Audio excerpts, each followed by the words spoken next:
Good afternoon, Tansei.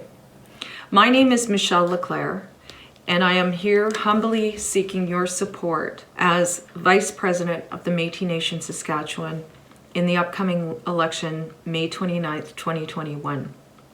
In the next few weeks, I'm hoping to get out to some communities, but of course, keeping in mind COVID restrictions and making sure that everybody is safe. Outside of that, though, we'll be releasing videos, our Facebook page, the web page, and also a phone number for you to connect with me if you have any questions, concerns, and I ask you to reach out to share those questions, concerns, suggestions to me over the next while. I want to talk about self-governance, the self-governance agreement, and what that means. Where have we come since it was signed? About child and family services and the protection of our community, our families, our children. I want to talk about economic development and how that impacts our communities. And also our Métis locals who have in the last while largely been ignored. So those are things that we'll talk about. But today what I want to talk about is who I am and where I come from. So I'm a mom and I'm a grandmother, and family and community means everything to me. I grew up in a large Michif, tight-knit family of 7 children, and we were taught from a very young age our culture, our traditions, our heritage, not only passed down to us through our parents, but also through our grandparents, and fortunate for me and my siblings, our great-grandparents. One of the things that we learned, though, in our home was not just about heritage and culture, but it was also about activism and advocating for our community. And I remember as a child my dad talking about self-determination, self-governance. And I would ask him, I'd say, what does that mean, Dad? What does that mean, self-determination?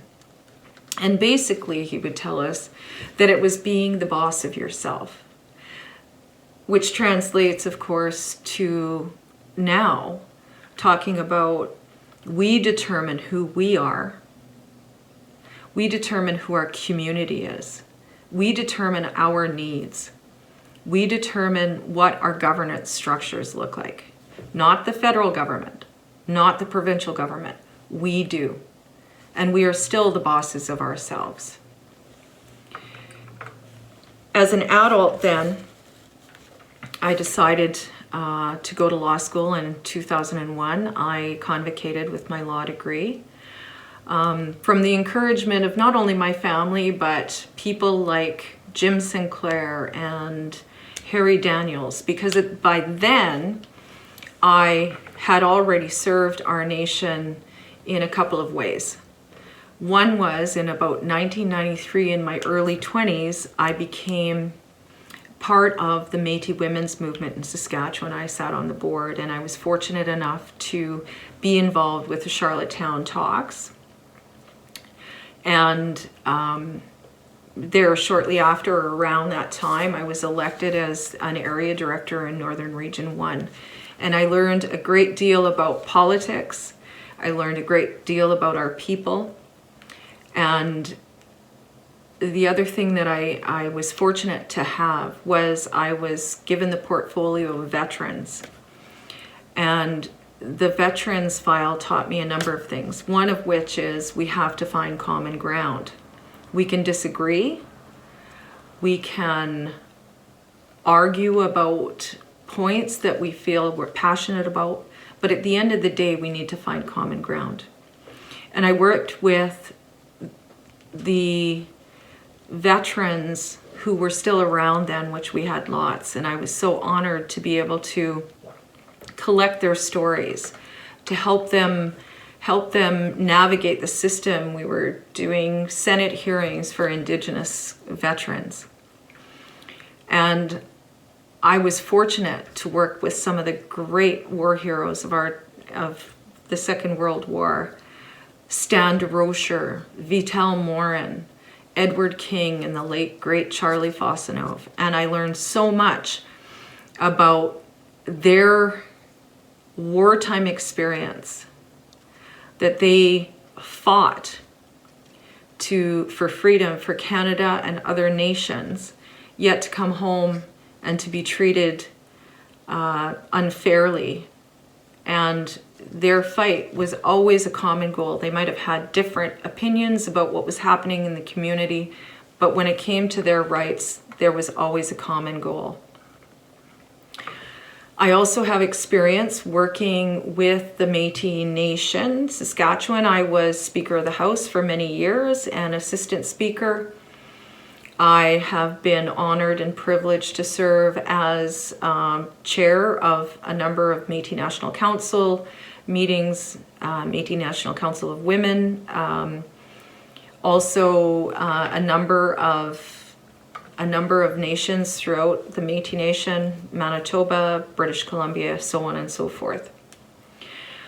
These experiences taught me the importance of our own government structures, and that people's voices need to be heard.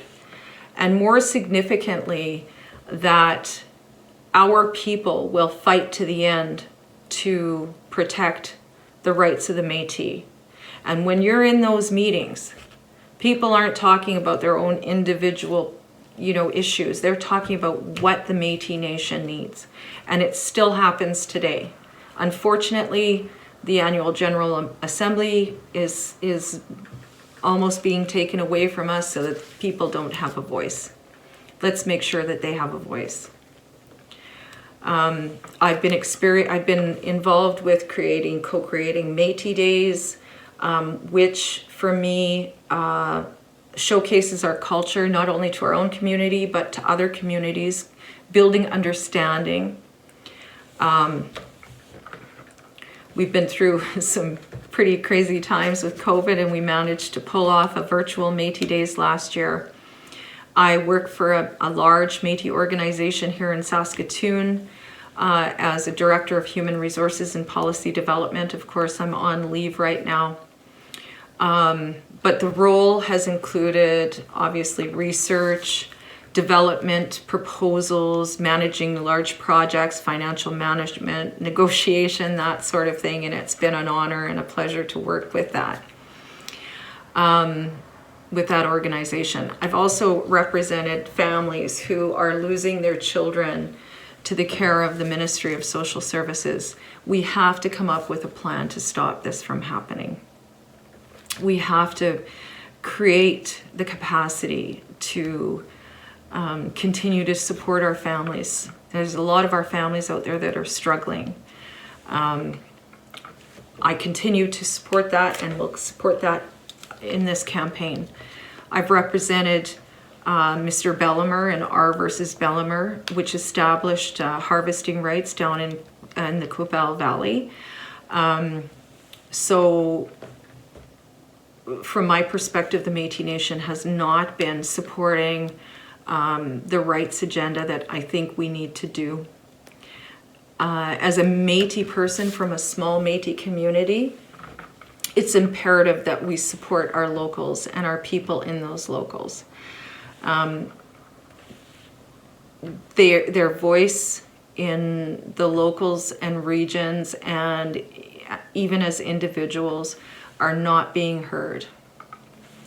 I believe that my upbringing and education and experience position me to be a leader in this nation, and I believe that I can do a good job for you as Vice President. I believe that I know that I will hear your voice, and I know that I will act upon it. And I know that we all have different voices, but it's not the size or the shape of our nation or even our voices against each other. We can disagree because we are passionate about this nation. And I know sometimes it's difficult to find that common ground, but with respect, transparency, and compromise, we can do it. And we can make the Métis Nation Saskatchewan the leader in this country of the nation, for people to look to and say, we are proud to be from Saskatchewan. We are proud to be from the Métis Nation of Saskatchewan. We are strong. We didn't let the government of Canada tell us how we should govern. We didn't let the province of Saskatchewan tell us we couldn't hunt in southern Saskatchewan or in central Saskatchewan. We brought the rights agenda forward in a strong way, not with a memorandum of understanding, but with an agreement that that is our right. So I ask you again to humbly support me in the 2021 election.